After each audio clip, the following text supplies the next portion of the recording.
For the third year and counting, Richard Skipper has been celebrating the artists you love. And what are some of the things that you've really run out of time, and we've got to talk about your latest. I want to go back a little bit, first of all, and celebrate a true legend. Richard Skipper is all about celebrating life, art, and his guest body of work. And did you pursue performing opportunities while you were in high school? Please join us while he showcases these diverse and talented individuals. Here's Richard Skipper. Happy Friday, everyone, and welcome to the latest edition of Richard Skipper Celebrates. And this, of course, is my Friday wrap-up show. We're going to wrap up the week with a nice big ribbon, a purple ribbon today, in honor of one of my guests. That happens to be her favorite color, or that's the color that she picked today. So what was your week like? Hopefully it was a positive week in the midst of this crazy world we're living in. Today, I do want to acknowledge the fact that we do realize that there's a lot of turmoil going on in the world. There's a lot of tension. There's a lot of, things pulling people in different directions. But just as the MC says in Cabaret, in here, life is beautiful. So hopefully for the next hour, myself and my guest are going to take you on a journey, and we're going to make you forget about what's going on outside. Not completely, because it's always going to be there in our hearts. But for the next hour, we're going to focus on a little bit of positivity.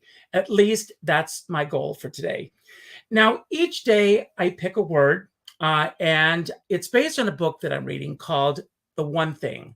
The one thing that we can focus on each day that creates a little positivity in our lives. And the word that I'm focusing on today is home. And when I think of home, I think of The Wizard of Oz, my own pair of ruby slippers here. I think of my hometown of Conway, South Carolina.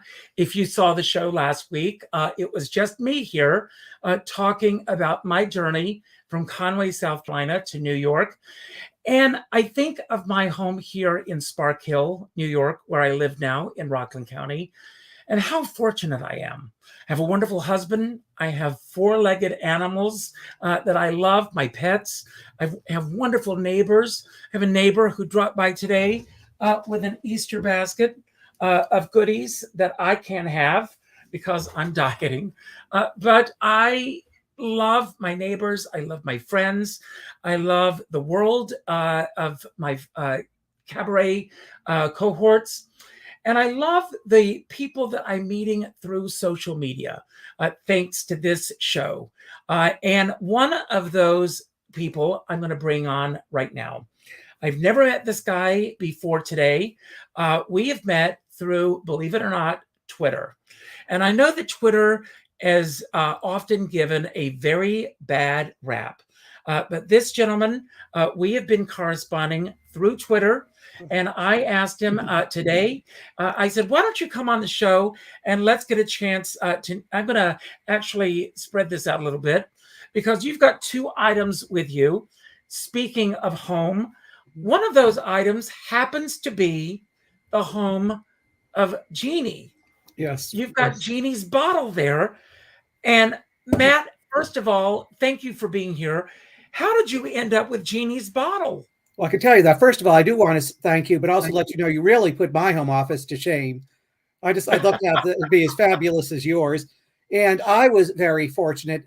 When I was a bit more prominent, I was at examiner.com. And incidentally, I know you like the classics, and I don't know if it's fair to say you lament that they're not as prominent as they used to be. So at examiner.com, I actually started DVD and Blu-ray reviews. And then they were getting upset that my stuff wasn't getting enough hits. And that kind of bothered me. And I guess you can tie to a few things. And just a little bit on this, when you talk about the escapism with the bottle and the robot as well, is what I like about those shows. And I don't like reality TV. We need the escapism. And obviously the 60s were a very turbulent time as well. So you got to enjoy this stuff. So to answer the question, when I was examiner, I had truly the privilege of interviewing Bill Daly, who's one of the greatest guys I've ever met. I cried when he passed away. I cried when I think about him anytime it comes up. So he very generously gave me the gift. And I believe it was last week you talk about generosity and also valued items. So that's a long-winded answer to how I ended up with the genie bottle. And this is I believe it's S4. This is an actual genie bottle, which is really cool. It is actually one of the actual props. Yes, it is. Wow. I believe it's an S4 prop. Yes. And so he gave you this. He did. Yes. Wow. Wow. So that's very special. And obviously you've got Robbie the Robot. And actually, I'm sorry. This is the guy from Lost in Space. I believe it's B9. And I know the real fan. I mean, I'm a big fan. The people will know otherwise if his name is not B9. And so, how many objects of that era do you actually own? Well, I have a ton. I mean, from my homepage on my website, you can see the bookcase that's behind me. But I have lots of stuff. And actually, if you'd want to see it, I have Uncle Martin's spaceship. I have a lot of Funko things. I have really cool Star Trek stuff. The item's value, and what I'll say with the genie bottle, believe me, I know it's just a prop. I know she's not a real genie. But when I moved to protect it, I had my partner move it for me. Don't say that. Okay, I'm sorry. Here, I can let her out. Oh, she doesn't want to come out. But the fact is, my house, it just felt so odd, and I felt so ill at ease that I had my partner bring the genie bottle back, and I normally keep it in my bedroom too. It just gives me great comfort. Well, I'm going to tell you a very interesting story. I did stock with Barbara Eden. We didn't do a show together, but she was doing Nightclub Confidential, and I was doing the show that was following her. Mm-hmm. And she truly was one of the nicest people that I've ever met. But the unfortunate thing was that with all due respect to her incredible fans out there, there are also some very fanatical fans. Exactly. And I know. I'm sorry. I'm sorry?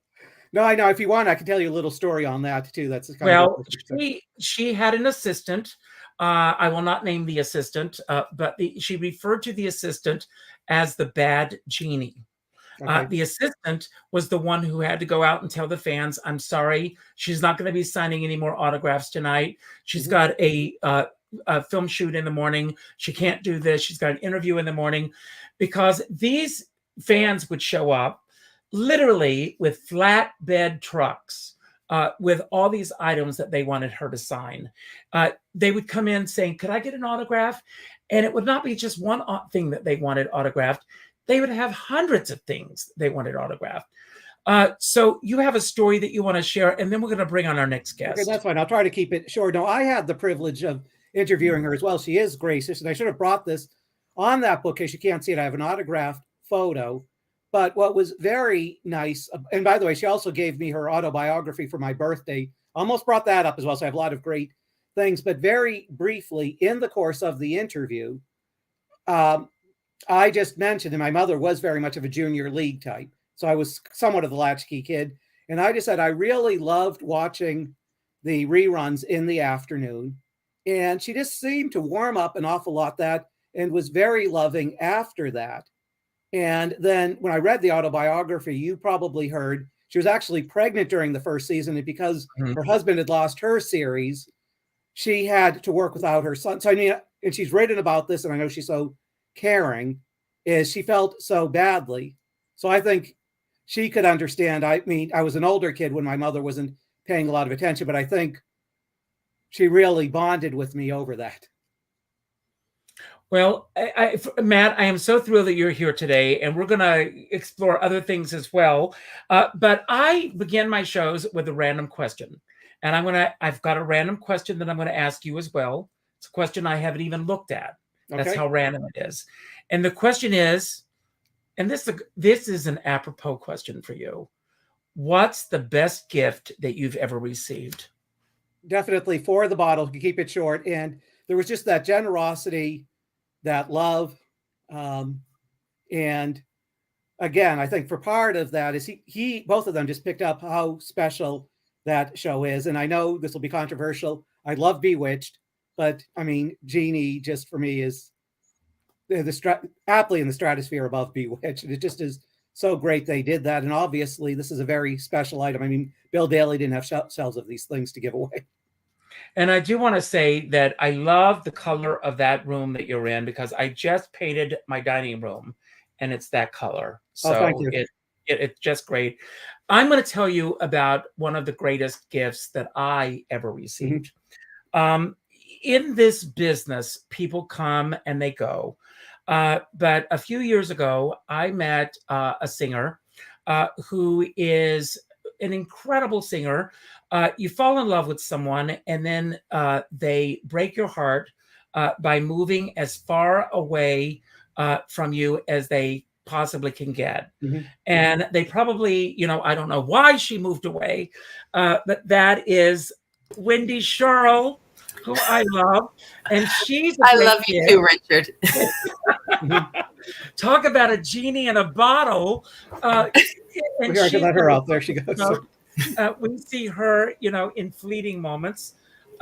Wendy is coming back to New York with a brand new show celebrating the music of Marvin Hamlisch.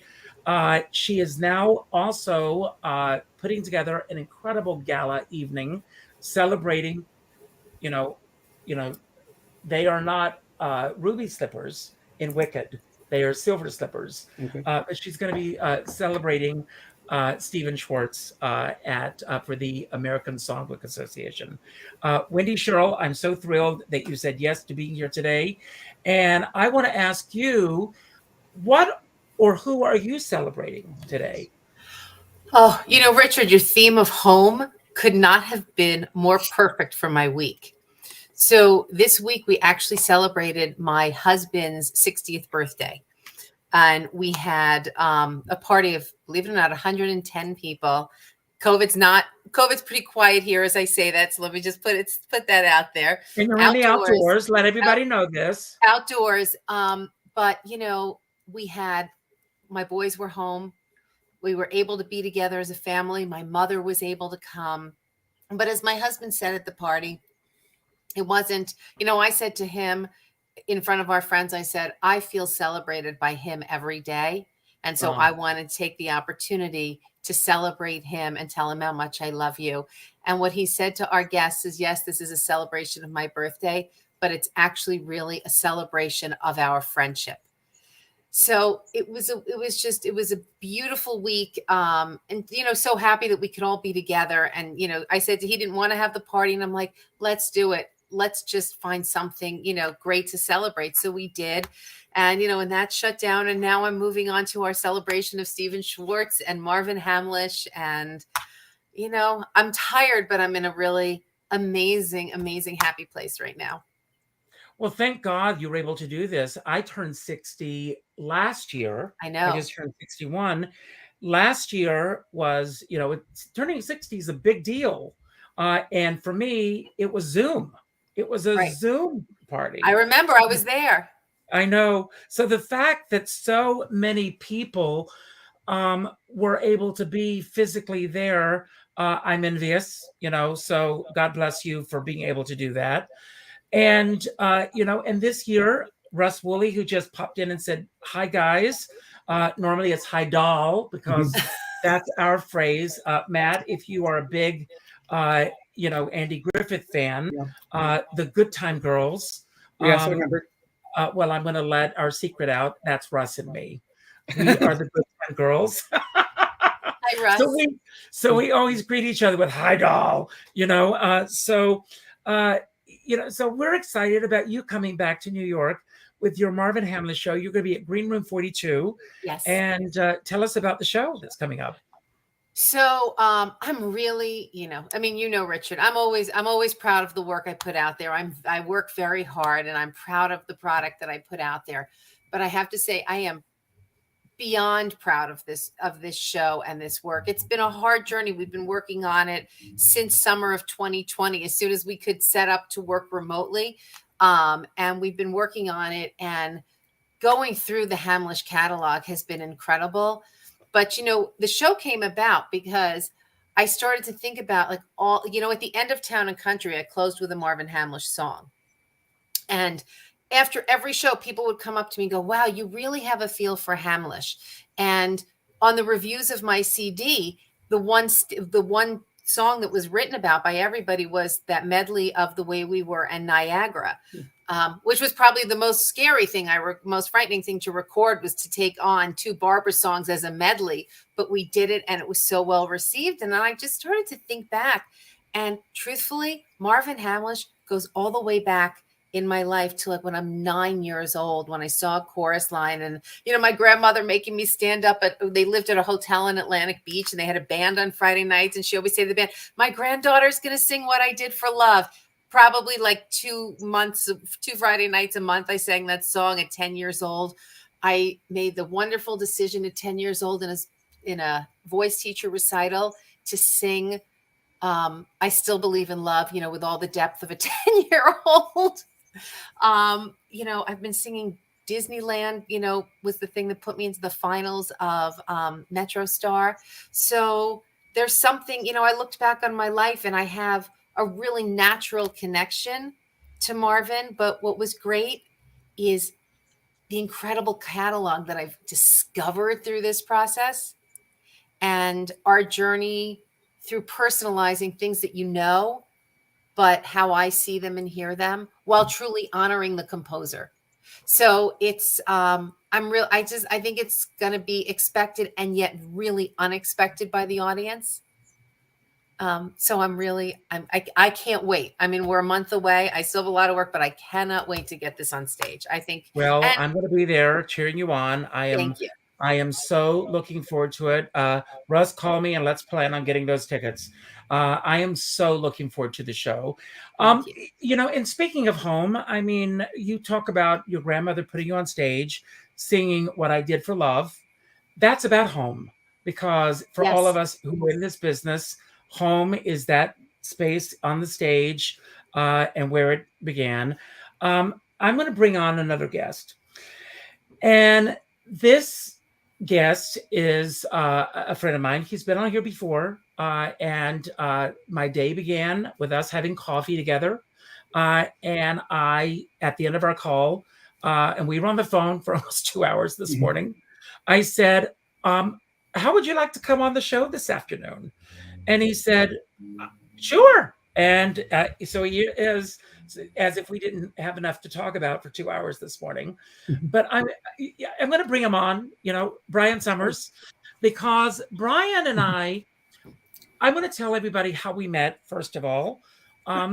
Years and years and years ago, we go back at least 30 years. And Brian and I met at an outdoor concert at Lincoln Center. And Danny and I were there with some friends. And Brian was sitting in front of us with his friend Edward Pitt. Do you remember this, Brian? Yeah, of course. Yes. Okay. They were sitting in front of us. Yes, I still remember. Yes. And Brian was talking, and he turned around and he said, aren't you Richard Skipper? And I said, yes. And he said, I know who you are. And we struck up a conversation as if we knew each other already.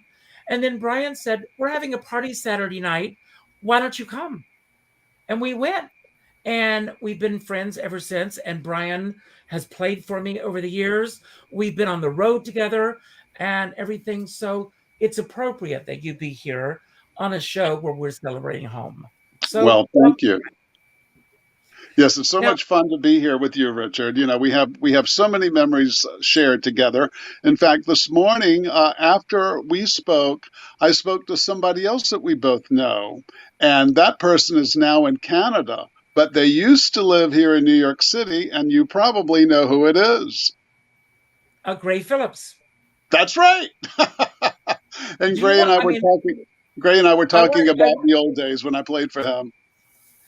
Well, I want to get Gray Phillips on this show. Matt and Wendy, you may, well, when Brian tells the story, you are going to remember who Gray Phillips is. Brian, you want to set the stage? Well, I don't know what part of the story they might recognize, but Gray used to entertain around New York City, and he was very convincing as a real woman. unless you knew the truth. And I was on Phil Donahue's show with Gray and on Jenny Jones with Gray. And he used to entertain all over town at, there was a club, we're going back years ago now, but Richard might remember these places. One was called Lola's. It was on West 22nd Street, down the street from the Metropolitan Club, where that was more recently. And then we also entertained at a place called Tattoo. And he was a phenomenal, and he was a live singer. He wasn't a lip sync singer, which we love live singers. Yes, go on. But I think it's important to tell everybody, Gray could not get work as a man. That's right. This is a real live Tootsie story. So he heard about an audition in Atlantic City and went and got the job as a lounge singer and became very successful. And no one knew that this was a man doing this job. And he did it for a long, long time. I don't know by today's standards if people would go along with this, because the world has changed a lot. But at that time, until his cover was blown, he was very successful at this. Yeah, yes, he was. And his voice was great, too, as a woman. You thought you were watching a real girl up there singing. And he had the notes and the range. And he was wonderful, wonderful. That's wonderful. Well, I want to bring on another guest, again, through social media. I've been doing a show that has been on hiatus, but we're going to be bringing it back, called the Let That Go Show. That we've been doing on Sunday nights. See, I've got all these theme shows. But the Let That Go show is with Klara Koenig, who has a book which is available on Amazon called Let That Go, an incredible book about the things that we need to let go of in life, because so many of us hold onto these things. But because of my association with Klara, Doug McAllister, who also worked with and knew Klara in Texas, came into my world. And Doug and I have built a relationship and a friendship and have become friends. Doug, I asked you, because this is National Poetry Month, to come on with your favorite poem. And you brought a poem that you're going to read before you and I began to talk. So you're going to start with a poem today. Well, great. It's a pleasure to be here. And it's kind of the same thing. I was inspired by Ken Page when he said, "We're just walking each other home." So this brought this poem to my mind. Near shady wall, a rose once grew, budded and blossomed in God's free light, watered and fed by morning dew, shedding its sweetness day and night. As it grew and blossomed, fair and tall, slowly rising to a loftier height, it came to a crevice in the wall, through which there shone a beam of light. Onward it crept with added strength, with never a thought of fear or pride. It followed the light to the crevice's length, and unfolded itself on the other side. The light, the dew, the broadening view were found the same as they were before, and it lost itself in beauties new, breathing its fragrance more and more. Shall claim of death cause us to grieve, and make our courage faint or fall? Nay, let us have faith and hope receive. The rose still grows beyond the wall, scattering fragrance far and wide, just as it did in days of yore, just as it did on the other side, and just as it will forevermore. That is so beautiful. Beautiful. That's A.L. That is so beautiful. You were watching the interview that I did the other night with Ken, and that, if you can tell everyone what he said at the end of the show and why it struck such a deep chord with you. You know, I'm probably the oldest one here. Maybe I'm 67. No. Just had my birthday. And it just struck me when he simply just said, you know, you have the beginning and then you have the end, And in between, we're all just walking each other home. That just really hit me. And it just grabbed me, and you know how that affected me. So it was just a good feeling. It's kind of how I live. And, we all have pasts, and I have a past. And so I'm just keep moving through that crevice and moving things. Could you try again? No, what was that? He was talking to me. Oh, okay. You just muted yourself. You're muted. I'm not sure I understand. Oh, Put that deep I back turned in that everything off. bottle. Are you muted now, Doug? No, I don't think so. Okay, great. So, Doug, I mean, our theme today is home. Are you are originally from Texas? Originally from Canada. Canada. Calgary. And how did you end up in Texas? Good old oil business in Calgary and Dallas, and transferred with my father, 1966, at the prime age of 11. And you also ended up in the theater. You and Kasira did a lot of theater together, and you're Yeah. still an entertainer. You still perform. Yes. What was it that got you into the business? I just, I love to sing. I love to move people. I love storytelling. I did a lot of technical theater, enjoyed that. I just enjoyed the camaraderie, and it was just an amazing experience growing up. Now, have you been back to Calgary, since you moved to Texas? Not since, several times, but not since COVID. The country was closed for the longest time. My husband and I are planning a trip in the next couple of years. Just lining up those trips and anxious to see and show him beautiful Canada. Now, I'm going to bring on another gentleman who has danced. He has danced all over the country, but now he's flying all over the country because he has become a flight attendant. I mean, talk about changing careers. Christopher, I am so thrilled. How many weeks have I been trying to get you on the show? It's probably been a lot. But I never know when I'm going to be here or not until the schedule comes out for the month. So, first of all, welcome to the show, Christopher Donofrio, who is married, for those of you who do not know, to Liberace. Oh. So, David Maiocco. David right now is in Puerto Vallarta. Actually, he just came back from Puerto Vallarta. He actually met up with Peggy Lee, who I'm not sure if she knows that she just met up with him, and they are in North Carolina. So, where in North Carolina?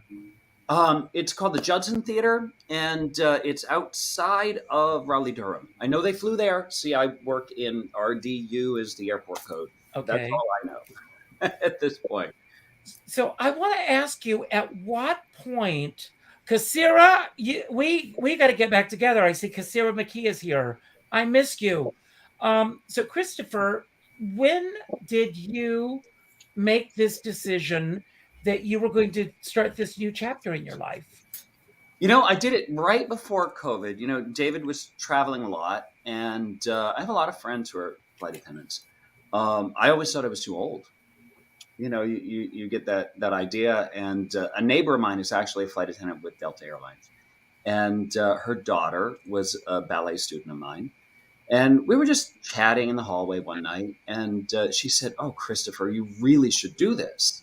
And I said, "Oh, Liz, I'm going to be 50 in a couple of years, and it's just not my thing." You're a baby.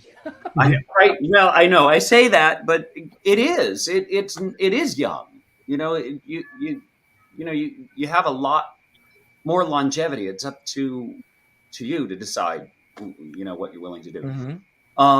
But she really encouraged me and said, no, don't be ridiculous. And I did, and I applied, and I got through all of the interviews. You interview like 4 times to become a flight attendant. You've got a video interview, you have a talent assessment, you have safety things that they, have to make sure that you're going to be a good candidate. You have to evacuate a plane in 90 seconds, so it's, there are a lot of things. You have to be medical and things I didn't even know that you needed to do. Training was no joke. It was hard. Long story short, I applied, then COVID hit. So I had to shelf it for a little while.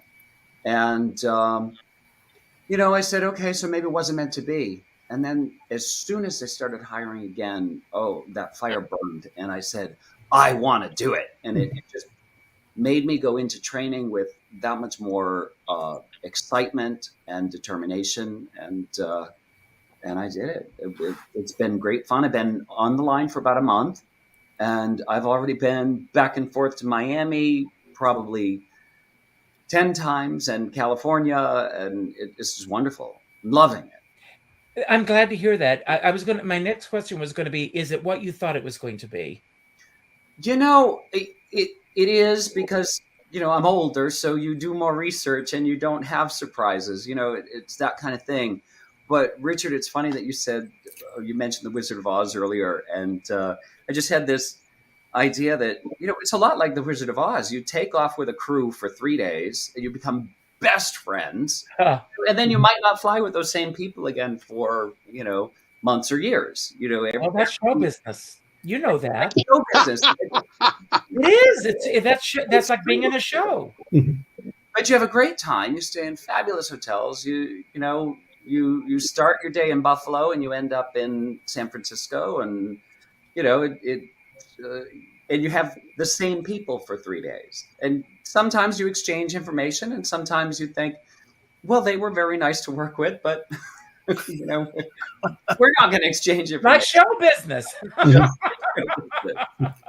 Yeah, David calls it. He said it's like a showmance. It's a mini showmance. That's right. How people get like that. Well, I am so glad that you're living another dream, and that this new chapter is happening with you. All of you living your dreams, and I love this about all of you. One of the things that I do with my shows, I've got these questions these are just for the fun of it. So I've got random questions. You don't know what I'm going to ask you, just to keep everything light and upbeat and everything. I'm going to start with you, Matt. And the question I'm going to ask you is, what activities gave you purpose this week as we talk about our wrap up for the week? Well, it's interesting. I'm glad to hear you about the pets. I would love to have quite a few. And near me in the park, there's a bit of a petting zoo, and I have a friend, Chompers the goat. I'll tweet a picture of him later. And it was nice, gives me the bit of joy, as much as my cat, that cat actually, Marlowe, is good. Chompers is more of a dog. And again, we talk about love, is just, it's nice. He runs up to see me and loves being petted. And frankly, with COVID, I don't get out a lot. So it was just really special. That's wonderful. Wendy, do you keep a to-do list? Yes, I do. I have so many, moving parts, so many things that I'm involved with. The busier I am, the happier I am. Mm-hmm. I'm in the middle of, numerous projects, as you know, right now. So, I'm actually sitting with one. I don't even know where I just put it, but yes, I have to check off as I go. Otherwise I forget. And then I'm up at 2:00 in the morning, working on things. So I have to keep a to-do list. Is there a specific method or a specific type of a to-do list that you prefer that works for you? No, it kind of tends to be when I'm feeling a little overwhelmed and I have so many things going on. I have to sit and just put it all down so that I know I can, so that I don't, like the other night, went to sleep and I don't keep my phone, but I put my phone away at night religiously between 8:30 and 9 every night. I shut down from social media, from email, from everything between 8:30 and 9 every night. But at about 11 o'clock at night for the gala that I'm working on, I started thinking about things in our seating charts and everything. And so I got up out of bed 3 times to go to my phone to check on things, but also to send myself emails so I would remember in the morning. So I try not to make something like that happen so that I can have a restful night. But so it tends to be, like today was a very busy day. So I spent 6 hours on the galley yesterday. So I wrote a big to-do list this morning so I could get through everything personally and professionally. That's great. Brian, what is something that you will never understand about the business that we're in? Oh, God. Well, I think we've all got answers for that one. I don't know. Perhaps why did somebody choose this as a topic to do a show? Or why did they include that song? I've seen so many shows at this point, it's just like all of us have. And so, you always, when you see a show, it's like most of the time, oh, I really enjoyed that. Oh, that's great. I love the way they interpreted that.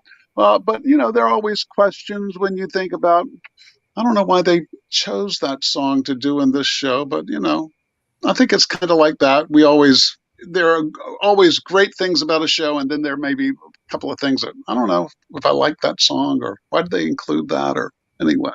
But I'm looking forward to seeing Wendy, because the last time I saw Wendy was at the Laurie Beachman, and you were doing your last show before the pandemic, and I was with Leslie Orofino. Yes, and we or my Connecticut diva, as I like to call her. Yes. Oh, yes. Leslie, she's wonderful.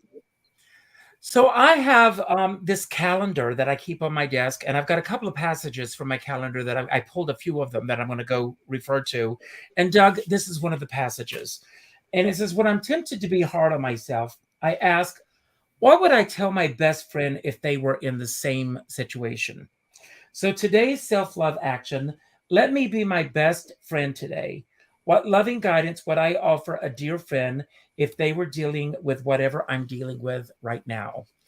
And have you had a situation this week that you've been through in the past, let's say 7 days, that you question how you were going to get through it, that you feel that it would be better for you to give a best friend advice for, that you need to give yourself the same advice for? My life right now is not challenging. It's I've done most of that, but I've had situations. My best advice to a friend and to myself is to be yourself. Don't worry about what other people think. Worry about what you think, and things will work out. I have a very, very mature young husband that constantly gives me advice and puts me right back on the right track. And I try to do the same thing. I have one particular friend that we both have in common that I can't, apparently she's psychic and I can't really sneak anything by her. That's right. I know. When we talked the other day, like 5 minutes after we talked, she said, "You've talked to Richard, haven't you?" I went, "Yes." How'd you know that? So, yeah, I've got, I just wish I could live for a long time because I'm just really enjoying my life and meeting all these people that I have never had a chance to cross paths with. So maybe we'll cross someday, but. We will. We have to. Christopher, this new chapter in your life, excluding this new chapter, what do you think is the most important action? I think I know the answer to this. What do you think is the most important action that you've taken in your life? Oh, the most important.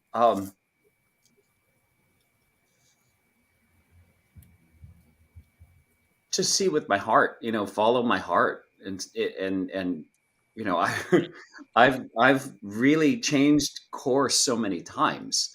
I was out of college. I went for a ballet company. I married a woman. I have a beautiful son.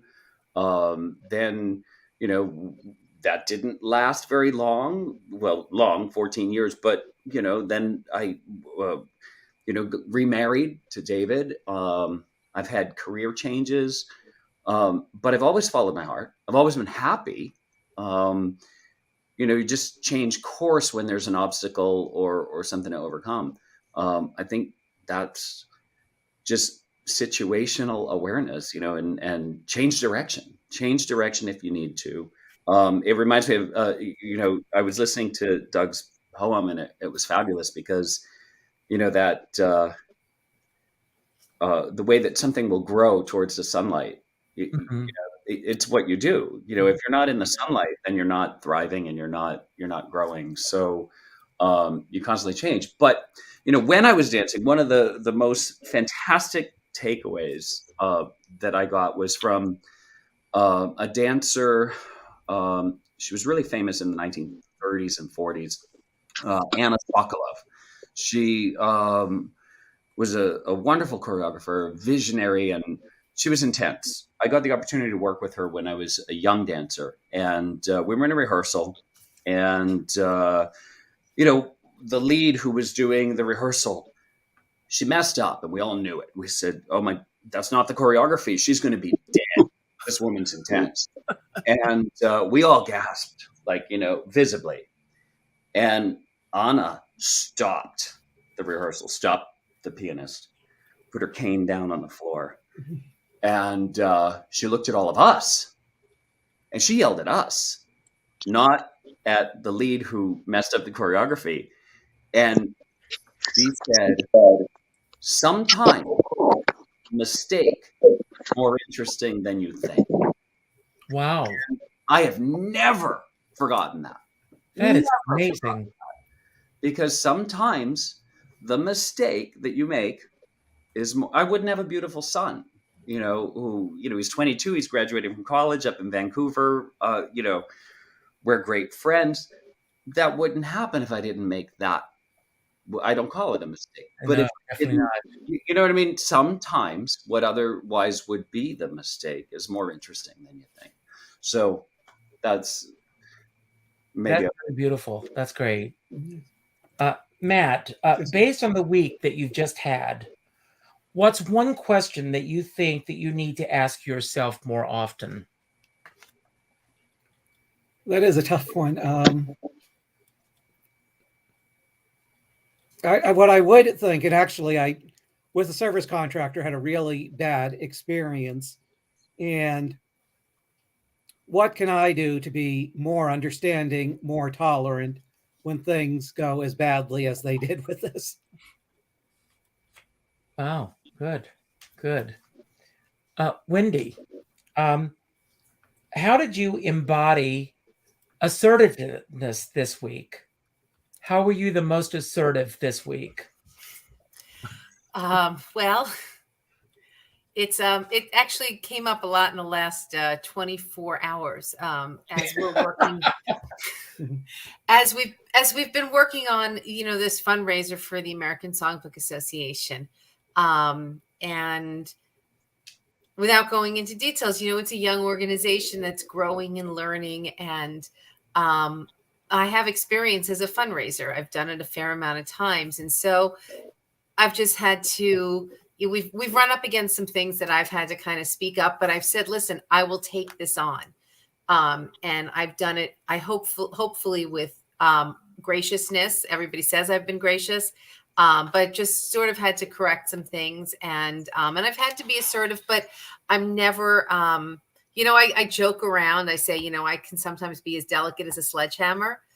But I'm really not that way. I try to, be respectful and I've gotten through it. But what Christopher was talking about, I just have to go back to that with mistakes, because Barry Kleinbort, my director, always says to me when I'm so hard on myself about a mistake, especially in performance, he says to me, Wendy, being human is so much more interesting than being right. Ah, I love that. That's wonderful. Wow. I hope someone's taking notes, because these are all great. So I'm going to bring this up here. Our word today is home. And if our winner today gets a Richard Skipper mug, and these are specially designed, as you can see, Scott Clark is the artist. I'm going to bring this on here so you can see here. with my Wow. caricature on here. Isn't this cute? Yeah. And these are specially designed for the show. And someone's going to get a Richard Skipper mug today. And you can take me home and you can have me on your lips all the time. So Brian, another passage from my calendar. Okay. And the passage is, all my actions have consequences. When I'm not rushing around from one thing to the next, it's easier for me to take action in a way that is loving and for my highest good. So before I take action today, let me pause, take a beat, and check in with my wise higher self. Is that something that you would think about? I think so. I should be more like that, perhaps. Maybe we all should, because I mean, sometimes we just go with the flow, or we don't really question things or actions that we're going to do, to stop to think, is this the right thing to do? Or maybe perhaps we're too impulsive. And so I think sometimes it is good to stop and think like that and think, is this the right thing to do? Is this the way it should be handled? And I try to do that anyway. Great. And Doug, another passage from my calendar. When I'm nervous about something like a work meeting or a confrontation with a loved one or stepping outside my comfort zone, I give myself a pep talk beforehand. Today, I'll ponder how I pep talk myself, remembering that I'm loved, especially by me, no matter how things turn out. That unconditional love could make me feel more relaxed, which could make me, whatever I'm facing, go more smoothly. Do you give yourself pep talks? Yeah, a lot. So it's, I have nobody else to listen to. So. But yeah, you got to listen to yourself. You got to give, you have to pass it on, and you can't help others unless you can help yourself. That old saying. So believe in what you think, and you can encourage other people, but you have to encourage yourself as well. And I have to say, I have enjoyed being on the Brady Bunch. This is really fun with all these squares. So I can look up to everybody. I always wanted to do that. Oh, good. Well, I love it, and I love every one of you for being here. Christopher, what would it mean for you to be a little bit more curious this week? What are you curious about in terms of what's going on in the world? Is there something that's happened this week or in the past week that you're really curious about? I'm really curious about the new gay Oreo cookies. Have you all heard about those? No. Oh, Well, what is that? We're going I'll Amazon. have to right send after you all this. some.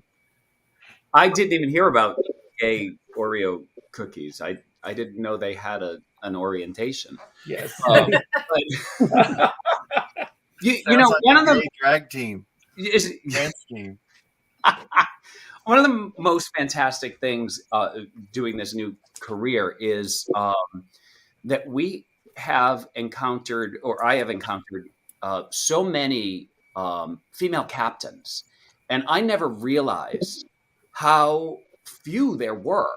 You know, this is a new thing, right? And even we've changed the requirements for training captains. I mean, it used to be in the old days, you had to be former military or a World War II pilot and blah, blah, blah.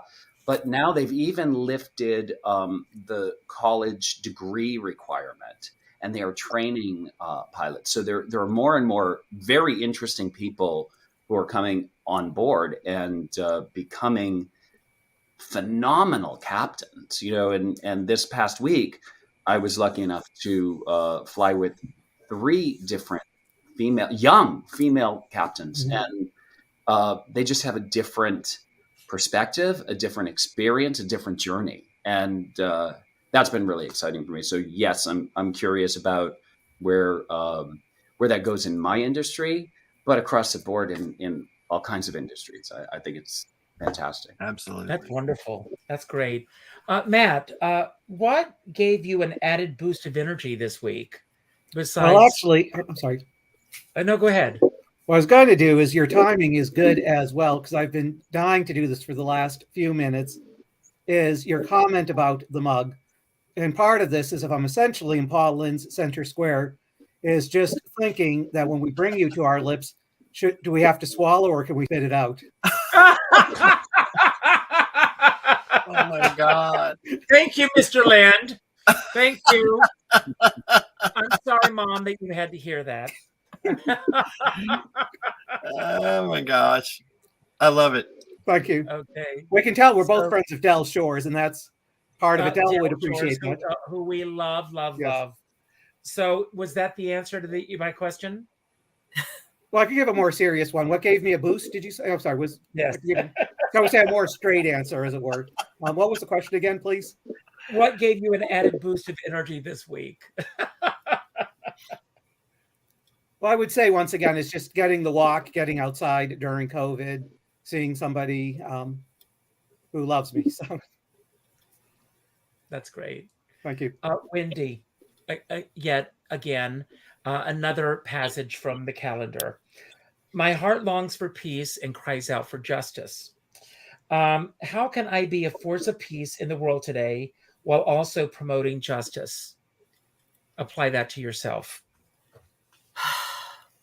You know, it's a really, that's a huge one, Richard. You know, I think it's, for me, listen, I think it's trying to learn every day, to grow, to be better informed, to, as open-minded as many of us believe we are, and as knowledgeable as we believe we are, to really sit and listen to people, hear what they have to say, I understand that, and be able to then share your perspective so you can find, because we all have things, especially in this crazy world, right, that we're passionate about, and different things speak to each of us.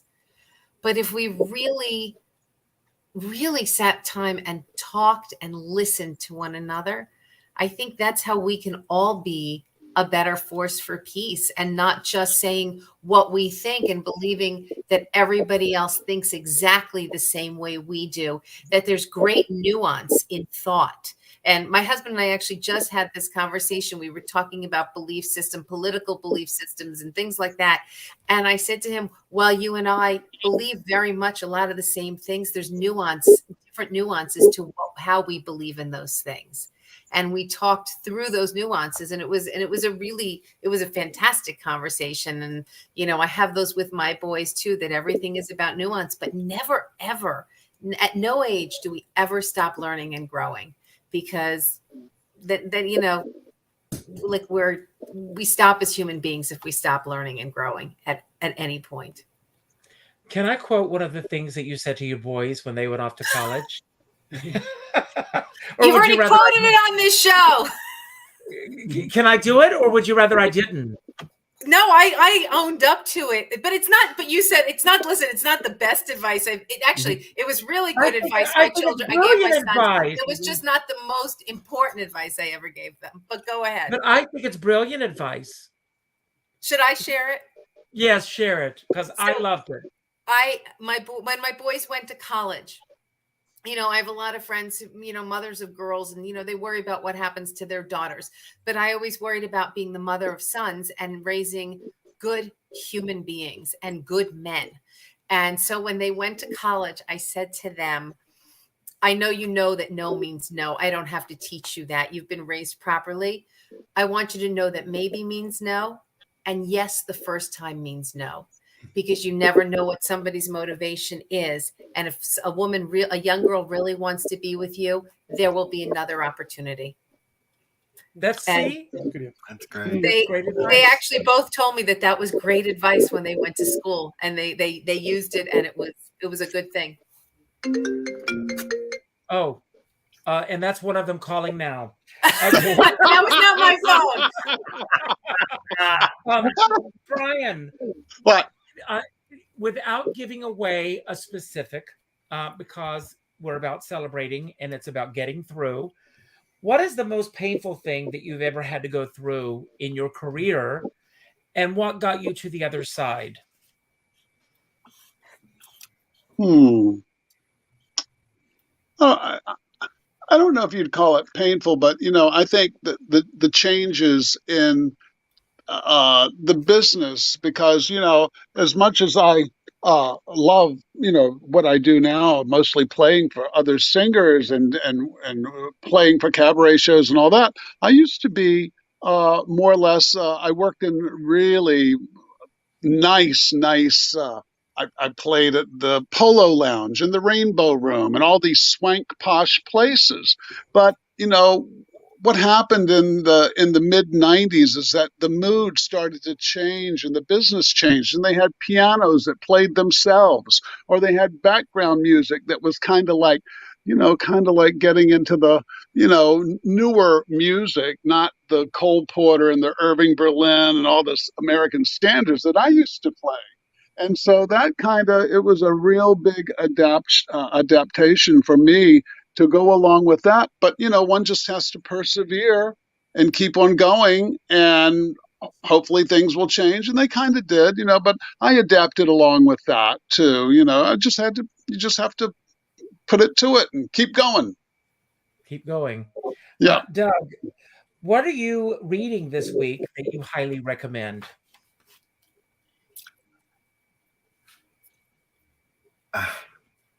I'm not a reader, Richard. Good poetry. Oh, poetry. Okay. You stumped me because I really don't read other than Well, instructions. that's okay. A new TV series or a movie? Oh, lots of TV series. I love Minx. Minx. Go Go and watch Minx, everybody. We've already discussed it. It's a great show. Have you all seen Minx? No. Watch it without the kids. That's all I can say. Watch it without the kids around. And you can keep watching the first episode over and over again. Over and over and over again without the kids. Mom, don't watch it. And my last question, Christopher, what is the best quality that you inherited from your parents? Humility. Humility. I mean, that's the only answer, right? It's the best thing. And we are going to give away a mug, and this is what we're going to do. I'm going to go here. We're going to see who's going to get this, and thank you all for tuning in today. We're going to see who's going to be the winner, and let's see. Doug, you deserve it. He is so wonderful. He's generous. He makes donations to the show. I love you, Doug. So you deserve this mug. And thank you so much for being here. I want to thank you all for being here and being a part of today's show. Don't go anywhere for a moment. I want to thank everybody for showing up today on both sides of the aisles on our Brady Bunch hour. So thank you for being here. I don't take it lightly when you show up. So it means the world to me that you're here. If this was your first time at Richard Skipper Celebrates, I hope it will not be your last. Please consider subscribing to the show. Come back tomorrow at 4:00. I am going to have the one and only Dorothy Lyman on this show. You may know her from Opal Gardner on All My Children, and of course, Naomi Harper on Mama's Family. I am so excited. We did a test run yesterday. It's going to be quite a fun interview. So leave a comment on, and Matt, you know all about her, from your work. Well, for 2 seconds. So I'm sorry. please, I was going to say, Go my ahead. real answer is my boost was being invited here. So I just wanted to get that out, and thank you for that. So everyone, please leave a comment on YouTube after the show. Let me know what you think about today's show. Please share this with your friends, and please check out what everyone is doing here, not only here, but on their other social media platforms. Twitter with Matt, Wendy, she has many events coming up. They're going to tell you a little bit about those events, their platforms and everything in their closing comments. I also end every show by telling everyone to go out and do something nice for somebody else without expecting anything in return. This is not lip service. I truly mean this. At the end of the show, go to your Facebook friends list and go to the 8th name that pops up and reach out with a phone call. Not an email message, not a text message, not a private inbox message, but a phone call. And let that person know what they mean to you. Because you never know what someone's going through right now. As our dear friend Sean Moniker says, we're all in this together, but we're not in the same boat. And I always say, if you're going to go out in a boat, make sure you bring a skipper along. So I'm going to leave the screen, and I'm going to give each of you a chance to have your final word. We'll start with you, Matt.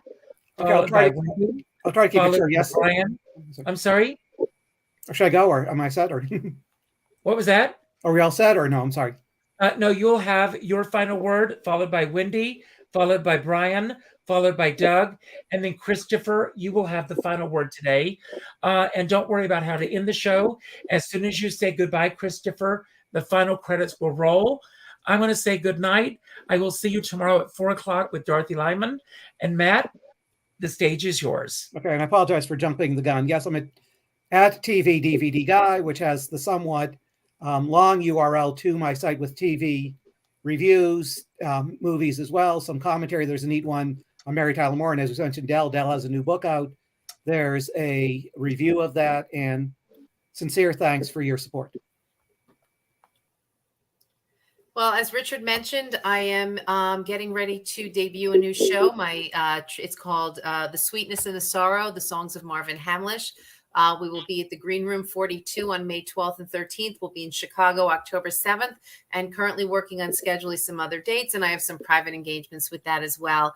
But I'm also really proud to be associated with the American Songbook Association, AmericanSongbookassociation.org. We are throwing a gala honoring Stephen Schwartz. But the reason I'm connected with this organization is for their education department. They are bringing the great American Songbook, jazz, and Broadway into the underserved schools in the tri-state area. And today they launched an enrichment program for seniors, again, going into senior homes that cannot afford programming like this. And it was a smashing success today. And we're looking forward to putting up photos and videos. So I am so proud to be connected with this organization. I just want to say that I just finished doing the Hollywood Canteen at Don't Tell Mama with Patricia Fitzpatrick, Warren Shine, and Marty Millett, and it was a great success, a lot of fun, great songs in the show. But on another note, I would like to remind people to check in on some of your friends, especially ones that are maybe not getting out as much as some of us still do, and check in with them and see how they are. That's always important. I'm going to do that as soon as I get off of this show. Somebody I just thought about. It's been a great experience. I wondered what it was going to be like, but it was obviously warming and kept me thinking. But I just thoroughly enjoyed it, and I hope everybody can check me out on YouTube. If you just search my name, you'll see some of the things I did. I started my career a little late, so enjoy it, and I look forward to maybe meeting all of the guests at one point in my life. Take care. Thanks, Richard. Thank you very much, Richard. My husband and I love connecting people. So please reach out to us, David Maiocco. We're on all 3 social media platforms, and Christopher, John Denofrio, Facebook, Instagram. We do TikTok now too, and YouTube. So look for us, and we love initiating a conversation. So just reach out, send us a friend request. And thank you very much. Have a great day.